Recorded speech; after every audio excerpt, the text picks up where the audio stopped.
Te estoy esperando desde hace media hora, señor. Ja, ja, ja, yo llamándote, que ¿dónde estás? Sal del baño. Bueno, ya estamos en vivo. ¿Qué tal? Estamos en vivo. ¿Qué tal? ¿Cómo están? Muy buenas tardes. Sean bienvenidos a este diálogo organizado por la Coalición Cívica Querétaro. Le damos la más cordial bienvenida a Genaro Hernández, quien aspira a ser juez de distrito federal en el estado de Querétaro, quien nos acompaña para conversar de manera abierta y transparente. Permítame explicar brevemente la dinámica de este diálogo. La sesión tendrá una duración máxima de 30 minutos, distribuidos de la siguiente manera. Posterior a esta introducción, la candidatura tendrá 3 minutos para presentarse. Posteriormente, iniciaremos el desarrollo del diálogo en 2 bloques de preguntas detonadoras, cada uno de 10 minutos. Las preguntas detonadoras surgen de los 4 ejes de la agenda cívica, que son participación ciudadana, derecho a la ciudad, seguridad, justicia y paz, y medio ambiente saludable. Cada eje cuenta con una urna que contiene preguntas propuestas por organizaciones de la sociedad civil especializadas en esas áreas. Durante la sesión, la candidatura elegirá una urna para sustraer su primer pregunta y más adelante repetirá el proceso para la segunda. Estas preguntas serán formuladas directamente por representantes de las organizaciones de la sociedad civil participantes. Al final de los planteamientos, la candidatura contará con 5 minutos para emitir un mensaje de cierre. Es importante recordar que el objetivo de estos diálogos es conocer las posturas de las candidaturas respecto a la protección, progresividad y expansión de los derechos humanos, en especial para las mujeres, personas indígenas, migrantes, comunidad LGBT, infancias y adolescencias y personas con discapacidad. Desde Cívica Querétaro reafirmamos nuestro compromiso de fortalecimiento de los derechos colectivos y difusos y con una justicia que aplique la Constitución y tratados internacionales para garantizar la dignidad de todas las personas. Finalmente, les compartimos que tanto organizaciones de la sociedad civil como académicos estarán evaluando estos diálogos. Con los resultados elaboraremos un informe que derivará en un semáforo de candidaturas, el cual será público antes de la jornada electoral del 1 de junio. Les recordamos que esta sesión está siendo transmitida en vivo a través de nuestras redes sociales. Si por algún motivo el tiempo se extiende, la sesión se cerrará automáticamente pasados los 39 minutos. Dicho esto, damos inicio formal a esta sesión. Pedimos a la candidatura que nos comparta su presentación personal en un máximo de 3 minutos. Adelante, candidato. Muchísimas gracias y muchas gracias por el espacio. Creo que este es uno de los espacios más contributivos para poder conocer más a profundidad a los candidatos, porque además de poder tener un acercamiento pues, personal, escucharlo hablar, reírse, opinar, también es una oportunidad de poder dar opiniones más técnicas ya sobre asuntos y en esa medida ir evaluando situaciones que finalmente pues, van a ser las que se van a ver en el desempeño de la función para la cual estamos aspirando. Yo soy Genaro Hernández Arteaga, soy egresado de la Universidad Autónoma de Querétaro, tanto en preparatoria como en universidad. Soy abogado, tengo actualmente 33 años. Yo me he formado dentro del Poder Judicial Federal, llevo 13 años de experiencia dentro del Poder Judicial Federal y ahora pues en este proceso de transformación, en la transformación que vivió la institución y el país también el año pasado, pues estamos aspirando ahora a este cargo como una manera de contribuir y poder seguir siendo agente activo en los contextos sociales y políticos y jurisdiccionales que ahora nos ocupan. Muchas gracias, candidato.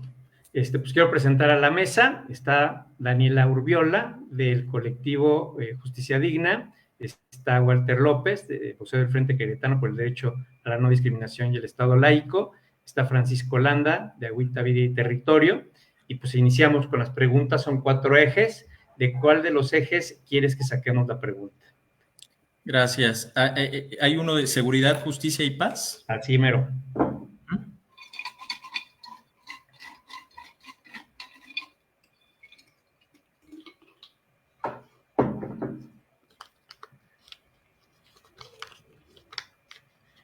Es una pregunta o es un planteamiento que proviene del Observatorio Estatal de Derechos Humanos de la Universidad Autónoma de Querétaro, respecto a mecanismos alternativos de resolución de conflictos. El planteamiento es, en caso de lesiones leves entre vecinos, las partes quieren resolver el asunto mediante mediación comunitaria sin sanción penal.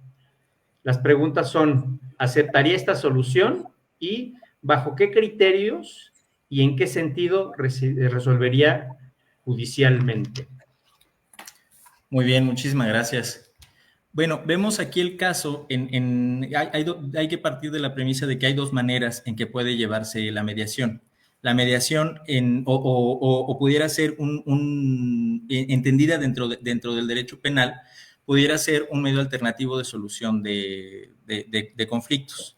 En ese sentido, lo que se evalúa es en un catálogo determinado de delitos cuya gravedad no sea elevada, se evalúa precisamente cuál fue la afectación al bien jurídico tutelado. En este caso, a las lesiones, pues es el caso, la protección a la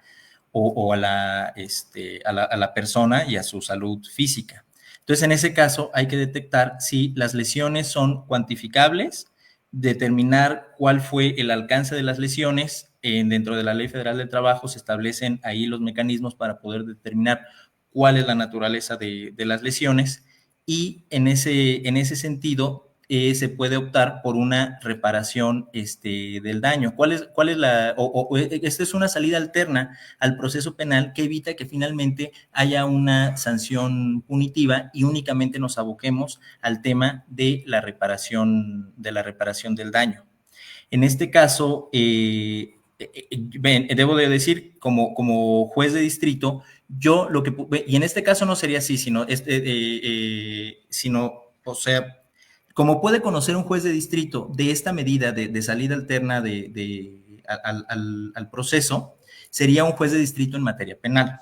El juez de distrito en materia penal, a través del juicio de amparo, en dado caso de que alguna de las dos partes no estuvieran de acuerdo con este mecanismo alternativo de solución de la controversia, promueve un juicio de amparo indirecto y el juez de distrito evaluaría si efectivamente se cumplieron los requisitos, finalmente, que es la reparabilidad a la víctima del daño que se le ha causado. Se evalúa esa situación y si ha quedado satisfecha, pues se continúa con el procedimiento. En este caso, principalmente, la reparación o esta salida alterna de solución al conflicto tiene como finalidad reparar, efectivamente ver que se restituye en la medida de lo posible a la víctima del bien jurídico que se le afectó y evitar sobresaturar los juzgados penales de procedimientos o de un procedimiento completo que se lleve en su totalidad. Entonces, digamos, es una manera como de poder desahogar los asuntos en los que, les digo, el tema únicamente versa sobre una afectación a la víctima. Entonces, en este caso, a mí me parece que son mecanismos muy, muy saludables porque finalmente atienden a cuál es el fondo del conflicto. O sea, que en este caso es la reparación del daño de la víctima. Y eso permite agilizar también la actividad dentro del órgano jurisdiccional de primera instancia, que serían los que tendrían ahí la decisión inicial, y también permiten, pues, esta decisión inicial de los juzgados de primera instancia pudiese ser supervisada también a través del juicio de amparo por un juez de distrito especializado en materia penal. Ahora, del otro lado, también en términos de mediación en materia civil, también es una herramienta que hasta ahora se está explorando mucho. Dentro de los procedimientos civiles, especialmente los familiares, es necesario, como parte del procedimiento, que las partes se reúnan para llegar a una intención de mediación. Hay personas especializadas, hay un área especializada del Tribunal Superior de Justicia en mediación, que me parece que ha tenido un desempeño muy, muy, muy, muy valioso. Se han profesionalizado precisamente en poder invitar a las partes para poder llegar a un acuerdo Y creo que, bueno, les repito, los beneficios son esos, que se desahoga la carga de trabajo dentro de los órganos jurisdiccionales y finalmente las partes pueden tener procesos más cortos, si pueden ellos estar dispuestos cuando así sea posible y vigilados también, que no se renuncien derechos entre las partes por las ganas de llegar a mediar, renuncio a cosas a las que yo tengo derecho, tampoco ese es el sentido, pero sí, pues hacerlo en ese sentido, o sea, si voy a obtener los derechos que desde antes del procedimiento ya a los cuales ya tengo acceso, entonces, pues, qué mejor que poder acotar un procedimiento mucho más corto. Es más desgastante, menos costoso para las partes también y también beneficioso para la estructura jurisdiccional. Muchas gracias, candidato. ¿Algún comentario complementario por parte de la mesa? Parece que no. Seguimos con la misma dinámica de las preguntas, candidato. ¿Cuál sería? Bueno, vamos a aprovechar que está aquí Francisco Landa para generar un reto también y que está Daniela. Por lo regular, nos pelucean el derecho a la ciudad y el medio ambiente saludable. Ajá. Más el medio ambiente saludable. Sobre estos ejes, el reto sería sacar la pregunta. Claro. ¿Está de acuerdo? Sí, totalmente. Medio ambiente saludable. Medio ambiente saludable. Uh-huh. Ok.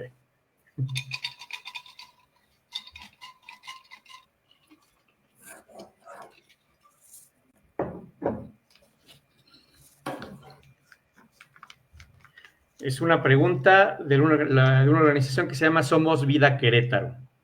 Dice, el recurso del agua está sometido a fuertes presiones antropogénicas y se considera un asunto de seguridad nacional. El acceso a una justicia hídrica no se observa en la implementación de políticas públicas. La pregunta es, ¿cómo hacer valer en las resoluciones judiciales o administrativas los principios pro natura y de precaución? Ok, perfecto. Muy bien. Sí, les voy a explicar más o menos cómo es el análisis de un caso. Por ejemplo, imaginemos que nosotros somos unos doctores que estamos, bueno, las personas que estamos dentro de la actividad jurisdiccional, que somos doctores, ¿no? Entonces, tenemos el cuerpo del paciente frente a nosotros, ¿y qué vamos a hacer? En principio, lo que tiene que hacer un médico, o en este caso, quien vaya a resolver el asunto, es cambiarse los lentes y ponerse, en este caso, dependiendo del tipo de asunto, nos vamos a poner los lentes del el medio ambiente natural. El derecho a un medio ambiente saludable.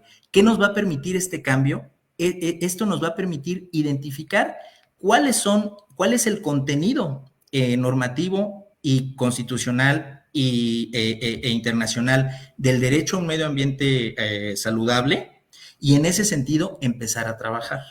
Ahora, vamos a ver, también necesitamos, pues, para empezar a operar herramientas. Entonces, en este caso, ¿qué vamos a agarrar? Vamos a agarrar, en principio, la regulación, la regulación constitucional del medio ambiente, del derecho a un medio ambiente sano. Después nos vamos a ir al Sistema Interamericano de Derechos Humanos, en donde ya también la Corte Interamericana tiene precedentes. En la Convención Americana de Derechos Humanos está establecido este derecho al medio ambiente saludable, pero también ha sido dotado de contenidos a través de jurisprudencia de la Corte Interamericana de Derechos Humanos. Entonces agarramos Constitución como bisturí, agarramos Sistema Interamericano de Derechos Humanos y pues si le queremos entrar con todas las herramientas, agarramos sistema internacional a través de la ONU también, que acaba de tener una resolución de la Asamblea General en la que determinó que el derecho a un medio ambiente saludable también lo reconoció como un derecho y lo dotó de contenido.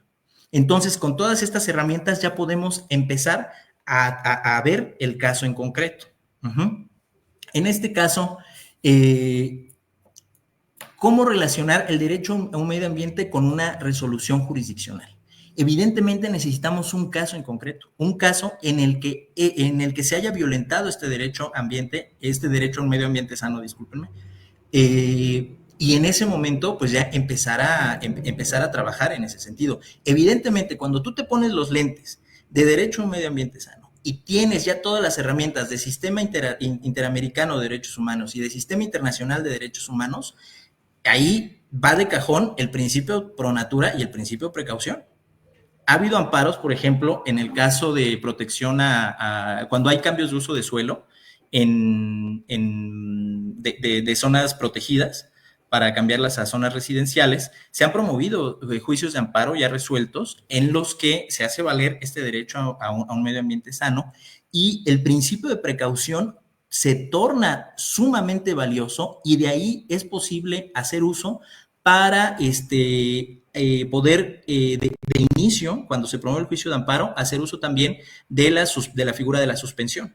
Entonces, viene la figura de la suspensión y le metes el principio de precaución, tienes la posibilidad de poder amplificar muchísimo esas posibilidades, precisamente con todas estas herramientas normativas, ¿no?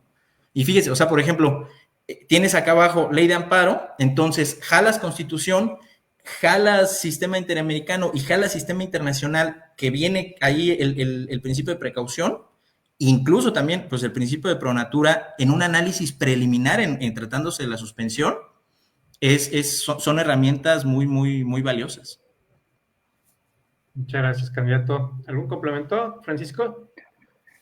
Sí, entendiendo esta respuesta, candidato Genaro, pues sí, hay que aterrizarlo a casos y hay que hacer análisis de los casos, etcétera. Te quiero preguntar algo.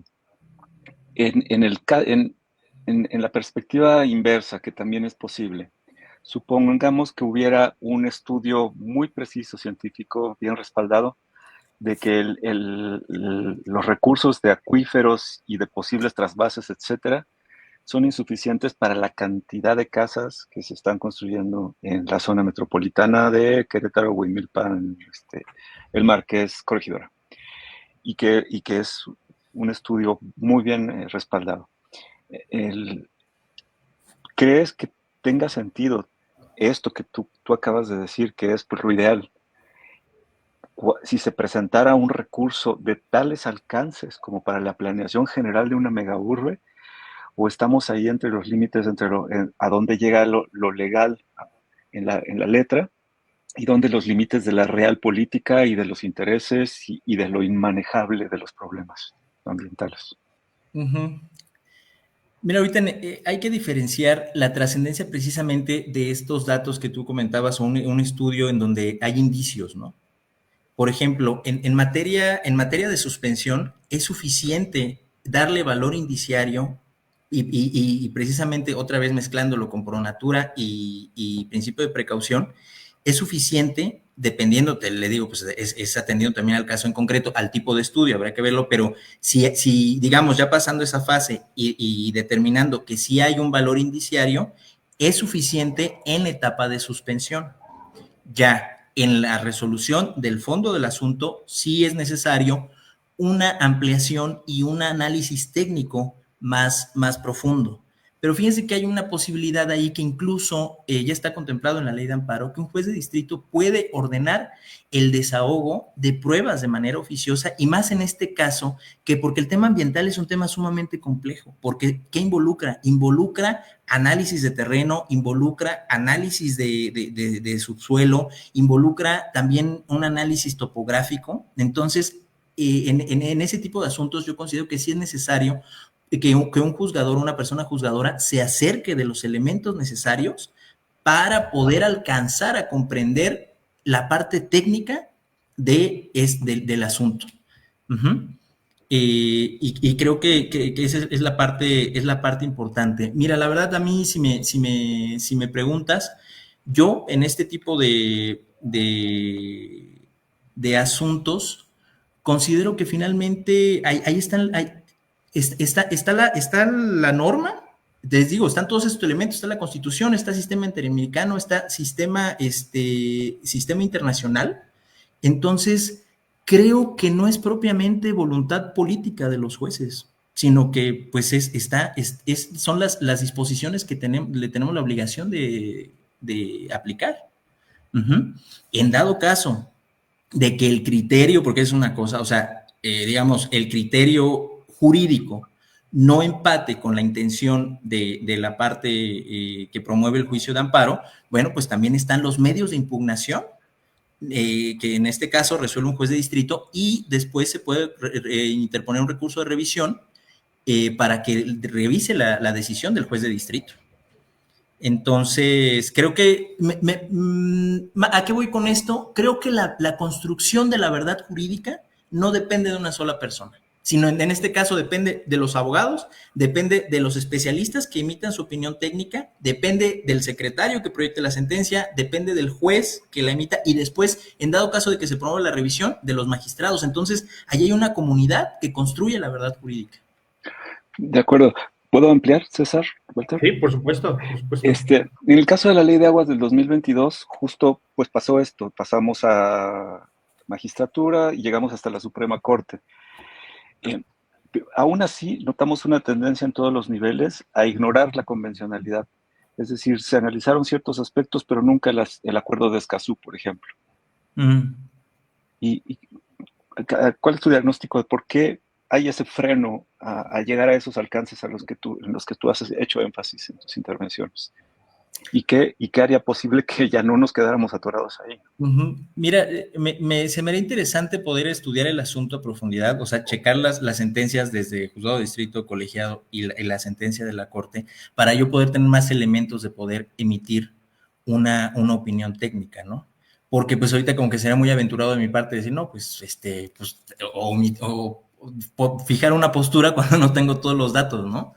Pero creo que precisamente a través de las resoluciones jurisdiccionales es que se va dotando de contenido a los derechos humanos. Entonces, en este caso, por ejemplo, no llegó les hablé ahorita de derecho internacional y de derecho interamericano, de sistema interamericano de derechos humanos. Entonces, bueno, pues ya si en términos nacionales esa fue la última determinación, pues ahí están todavía unas instancias superiores en las que se pueden llevar este tipo de asuntos y precisamente creo que los grandes avances en materia de derechos humanos han venido precisamente de esos asuntos que han llegado a este tipo de sistemas y han generado una repercusión en toda la normativa mexicana muy positiva. O sea, por ejemplo, tal vez el caso Campo Algodonero o el caso Radilla Pacheco, o sea, estas sentencias icónicas. Entonces creo que este tipo de asuntos... De sentencias de 20, 30 años de retraso. Sí, claro, pero finalmente se pueden seguir construyendo. O sea, ahí están todavía las vías para poder acceder en ese sentido. Pero sería interesante poder revisar la sentencia y poder generar una discusión pues interesante para todos. Muchas gracias, candidato. Daniela, Walter, ¿quieren complementar algo? Incluso... Pues, perdón, Walter. No, adelante, Daniela. Adelante, Daniela. No, nada más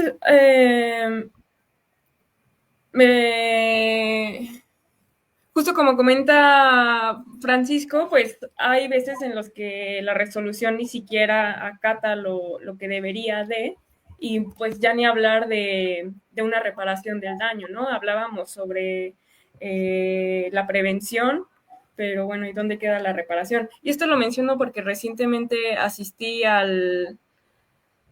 un evento sobre justicia ambiental y pues justo completamente es un tema súper interesante del cual yo no tengo especialidad así tan puntual como Francisco, pero sí se me hizo muy interesante que nuestras autoridades presumieron de que en Querétaro hay muchas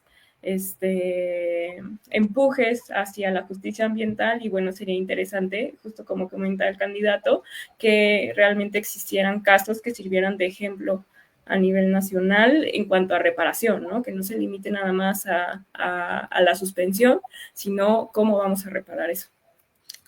Sí, la parte también reparativa, porque ese es también el gran problema, incluso las sentencias del sistema interamericano y sistema internacional se complican bastante, porque a veces la sentencia sale más rápido que la reparación del daño. A veces la reparación del daño dura muchísimo y también son varios criterios para determinar cuándo sí ya se reparó el daño, no es suficiente y es un vaivén de varias gestiones y de varios análisis también jurídicos.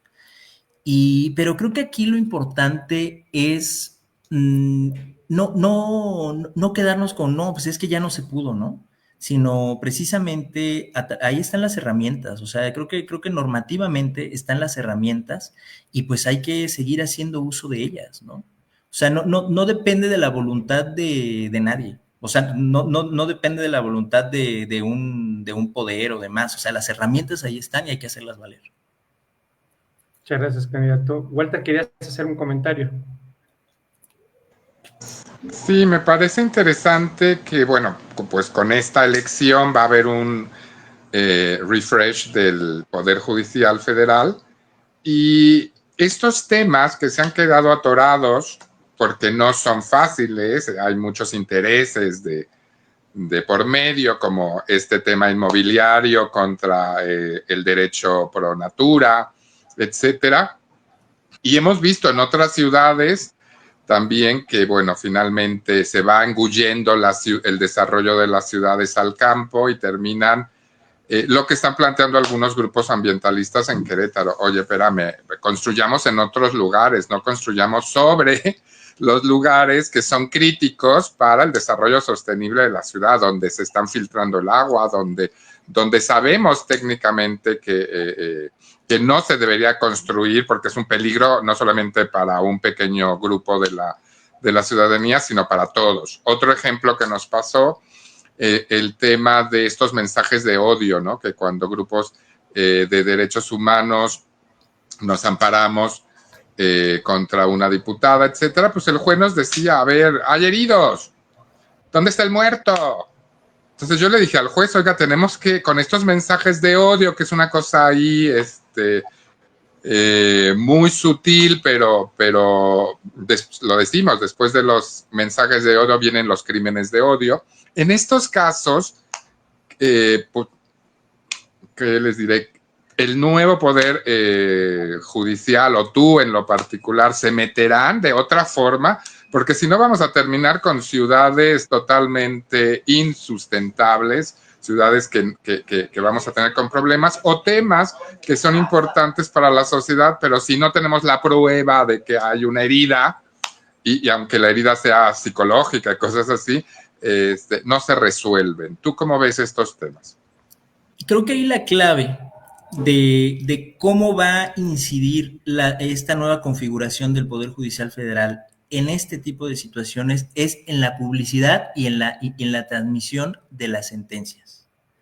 Aunque las sentencias son públicas, hay versiones públicas de las sentencias. Ahora creo que es una parte que comparto con la mayoría de mis compañeros candidatos, que es precisamente poder transmitir a través de canales de comunicación, de redes sociales, pues cuáles son las sentencias que evidentemente protegiendo datos personales, cuáles son este tipo de sentencias relevantes. Porque si se dan cuenta, o sea, la normativa no ha cambiado. Seguimos teniendo la misma Constitución, el mismo sistema interamericano de derechos humanos y el mismo sistema internacional de derechos humanos. O sea, vamos a seguir usando los mismos bisturís.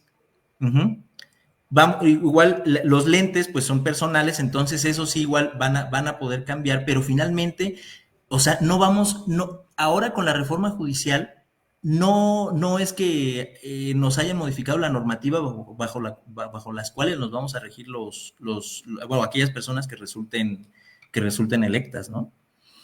Entonces, creo que ahorita esa clave y la manera en cómo esta nueva reconfiguración va a poder contribuir a estas problemáticas sociales es transmitiendo los precedentes que se van generando, las sentencias que se van generando y en ese sentido abonar a la construcción de la verdad jurídica y también abonar a la difusión de la cultura jurídica.